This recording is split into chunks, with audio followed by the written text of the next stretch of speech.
Good afternoon from Big Sky Country. I'm Stacy, owner of Montana Used Bricks, and this is a vlog video. I was just going to do a little bit of an intro because the vlog is all over the place and it covers a fairly long period of time because I started doing these, I think, the end of June, beginning of July. There's not too many of them, but I think there's enough for a video. Fingers crossed once we get done editing. I just wanted to say that I am still working on Lego. I'm still doing all the stuff I should be doing. I'm just not doing it as much. So let's roll it into the vlog video.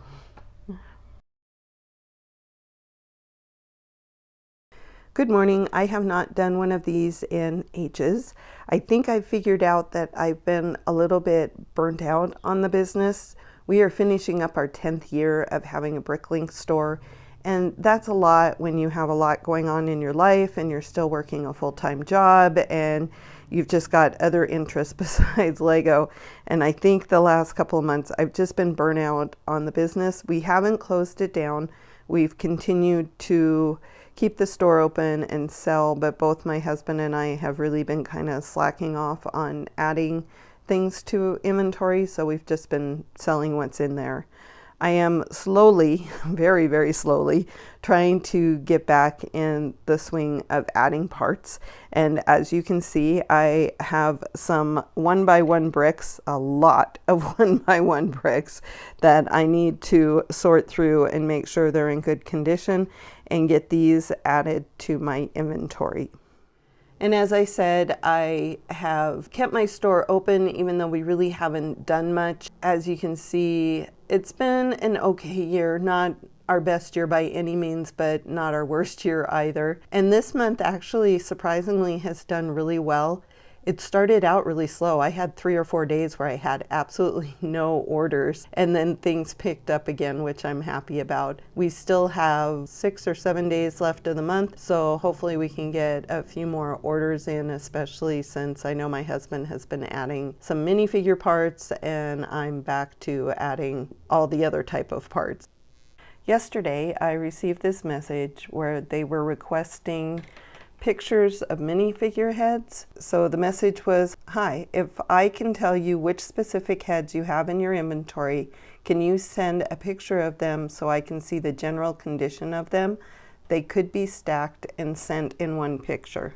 I was a little surprised by this because you wouldn't be able to see what the heads look like in a picture, especially if they're stacked. You would have to do a really close-up of each head to get the idea of the general condition. My husband and I went back and forth. Not only that, all the times that I have sent pictures of parts to people, I've maybe out of the 2 dozen times I've done that, I've had maybe one person come back to my store.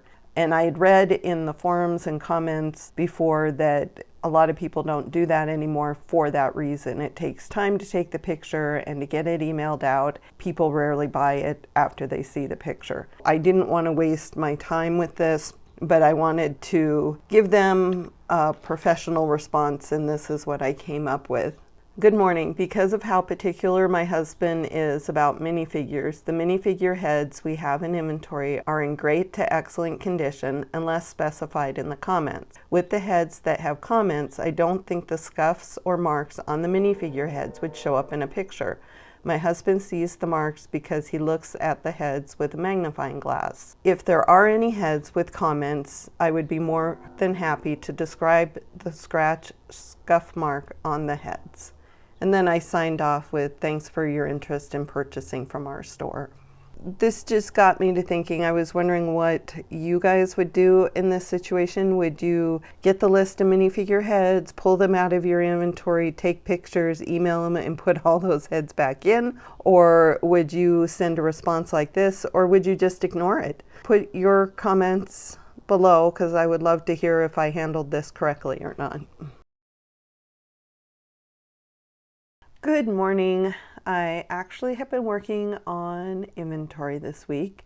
I finally did an upload. I actually started this particular file probably a month or so ago, and I finally got it done. There was a lot of 1x1 bricks, as you can see, and a couple of 1x2s, and then I did get a couple of plates on there as well. and some decorated bricks. All of those came to 1,302 parts in 100 lots for $70. So that was pretty good. I have been working on plates. I got all the bigger plates done. These are what I call the smaller of the big plates. So I'm working on the 4x4s, the corner 4x4s, and the 3x3s. Once I get those done, I have that basket right there that's all out of focus that has all the rest of the plates in it, and I will work on getting those into inventory next. The other thing I had to do was I had to buy a shipping label printer. We have a printer, and I generally run labels through it to print out the shipping labels. But for some reason, the printer has decided that it's tired, it's old, and it doesn't want to do shipping labels, but it will still print. So we weren't really quite ready to bite the bullet and get a brand new printer. And this little guy was a little bit cheaper, so we went ahead and bought that. And I gotta say, I kind of like it. Had kind of a busy morning. I actually got a video up today, which I'm really happy about. The other thing I've been working on is inventory, and I totally forgot I had these soaking to be washed. They've been in the containers for quite a while, so they should be as clean as they're going to get. I've set them outside so that the sun can dry them out for me, and I will be going through these and getting these added to inventory. This is the last part of that really big Lego haul that I got in November. So I will be excited to get these into inventory and finally be done with that one. While those parts are drying out there, I am going to be sorting these 2x6 plates so that I can get those into inventory. I've been putting plates in the last couple of days. I always start with the largest and go to the smallest. So I've got the 2x6 sorted out, and I have the 2x4s sorted out. When I get those done, then I will have this basket here to sort through. Those are all the 2x3s and smaller. I have spent a little bit of time sorting out the plates. I have 2x3s, corners, 2x2s, 1x8s and bigger, 1x6, and 1x4 and smaller. I'm going to be sorting these out and getting them into inventory. I always start with the largest, so I will be sorting these and getting these into inventory first. But because these are used parts, I take quite a bit of time to double check them to make sure that they're okay to go into inventory. So I was just about ready to put these into my inventory when I happened to glance over to those over there, and there was a whole bunch of plates still in there. So I am going to be working on sorting these out and getting those sorted into these containers. And then I will then upload the 2x3s that I thought I had all done. We got a really big order the other day, and you can see that it's 1,600 parts plus, and it was 666 lots. And what does all of that look like? And I kind of had to laugh a little bit because when we have large orders from people that have never ordered from our store, we always invoice them. And I try to estimate the shipping. In this case, I went ahead and said that it was going to go in a large priority box, but put a note in there that if I could fit it in a medium, then I would refund the difference. He questioned that, which I thought was kind of funny because of all of this. He had also requested, even before he ordered, if he could get a coupon of some sort. So I did give him 5% off, even though he's never ordered from my store, just to see if he would actually place the order, which he did. As you can see from all of this, there is no way I'm going to get this in a medium priority box. So it's going to have to go in a large priority box, and I'm hoping that all of this will fit because there are 2-gallon bags. There's 1 gallon of just the huge wheels, another one with wheels and boat parts and just all kinds of larger pieces. There are a ton of parts here.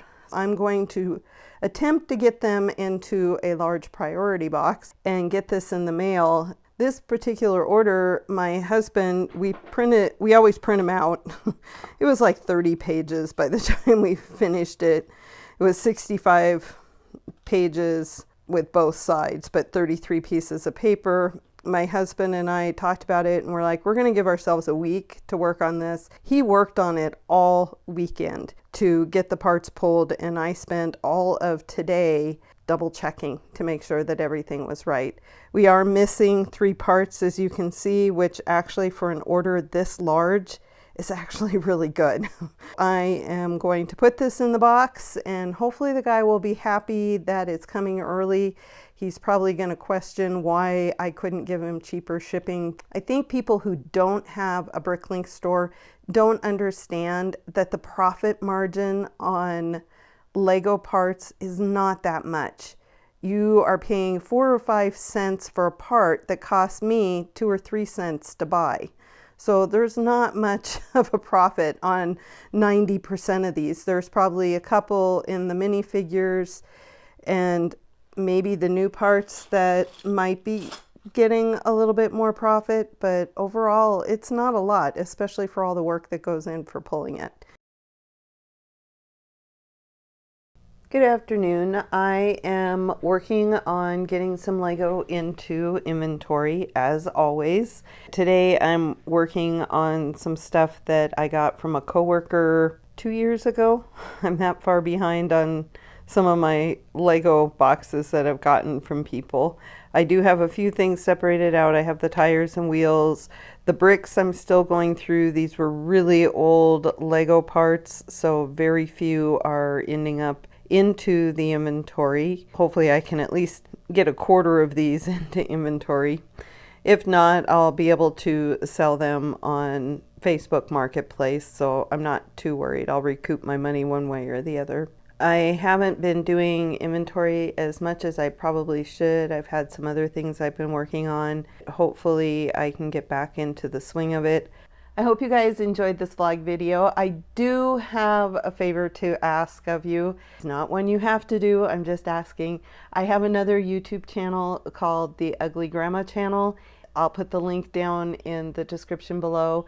I'm trying to turn it into a booktube style video, so if that's something you're interested in or you know anybody who would be interested in that video, please send them the link. I'm trying to get subscribers to that. I would also, if you do watch it, I would really very much appreciate some constructive criticism. Just not criticism and not the thumbs down, but if you have any ways I can improve the channel, I would very much appreciate it. Thank you for taking the time to watch this video and possibly the other channel, and I will see you in the next video. Bye.